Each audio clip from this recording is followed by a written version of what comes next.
नमस्कार, सिंगाजी न्यूज 24 देख रहे हैं आप और मैं हूं आपके साथ गुंजन। आज की तरोताजा खबर की तरफ चलते हैं।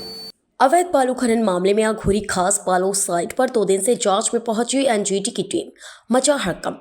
जिम्मेदार अधिकारी मीडिया को बाइट देने से कर रहे टालमटोल। इस वक्त की बड़ी खबर सोनभद्र से आ रही है। जिले के ऐतिहासिक किले अघोरी के पास जुगैल थाना क्षेत्र की सोन नदी में लगातार अवैध खनन की शिकायत चोरों पर है। सीमा से बाहर जाकर तथा नदी के बीच धारा में किए जा रहे खनन को लेकर चलाई गई खबर का बड़ा असर सामने आया है। बीते कुछ दिनों से एनजीटी एवं फॉरेस्ट व खनन विभाग की संयुक्त टीम ने अघोरी स्थित ई टेंडरिंग की न्यू इंडिया मिनरल्स साइट पर पहुंचकर जांच शुरू कर दी है। बताते चले कि सीमा से बाहर जाकर कितना खनन किया गया है और राजस्व को कितनी क्षति पहुंचाई गई है, इसके लिए नापी की प्रक्रिया चल रही है। उधर खनन विभाग की इस तरह कार्रवाई से दूसरे साइटों पर हड़कंप मचा रहा। नदी के बीच में जाकर हो रहे अवैध खनन की भी स्थिति देखी गई। आसपास की काश्तकारी परमिट वाली खदानों का भी हाल जाना गया। गौरतलब है कि सोन नदी में घड़ियाल सेंचुरी क्षेत्र व वन सेंचुरी क्षेत्र विस्तृत पैमाने पर है, जहां अवैध बालू खनन की शिकायत पूर्व में भी की गई थी, जिस पर एनजीटी ने सोन नदी में खनन करने पर रोक लगा दी थी। बता दें कि सोन नदी एमपी, यूपी और बिहार के तटीय क्षेत्रों से होकर गुजरती है। इस बार फिर एनजीटी का सोनभद्र में अवैध खनन के खिलाफ शिकंजा कस गया है। सोन नदी में घड़ियाल सेंचुरी क्षेत्र में अवैध खनन की शिकायत कोई नई नहीं है। पूर्व में भी मानकों के अनुसार खनन न करने पर कार्रवाई हुई है, जिसको लेकर एनजीटी ने मध्य प्रदेश, यूपी और बिहार सरकार की संयुक्त टीम बनाकर जलीय जीव जंतुओं के संरक्षण सुनिश्चित करने के निर्देश भी दिए थे। बालू माफियाओं द्वारा पूर्व में किए गए आदेशों और निर्देशों को, नियम और शर्तों को ताक पर रखकर बड़ी बड़ी मशीनों और नावों को नदी में उतारकर नदियों का दोहन कराया जा रहा है।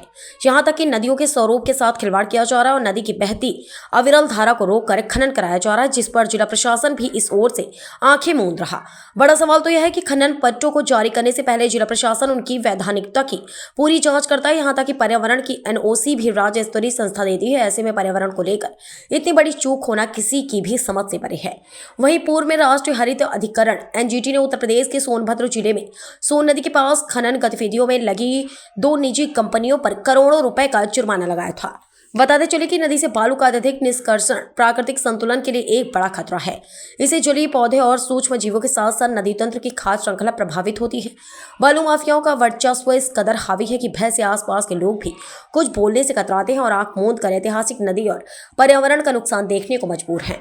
अधिकारियों की मिली जुली से चल रहे अवैध बालू खनन से ऐतिहासिक सोन नदी के दोहन एवं जलीय जंतुओं के नुकसान, नदियों की धारा मोड़कर खनन किए जाने से जिले की सोन नदी का अस्तित्व खतरे में आ चुका है।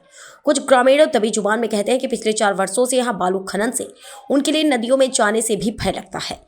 जब जांच टीम आती है तो काम बंद कर दिया जाता है और बड़े बड़े मशीनों और नाव को हटाकर किनारे कर दिया जाता है।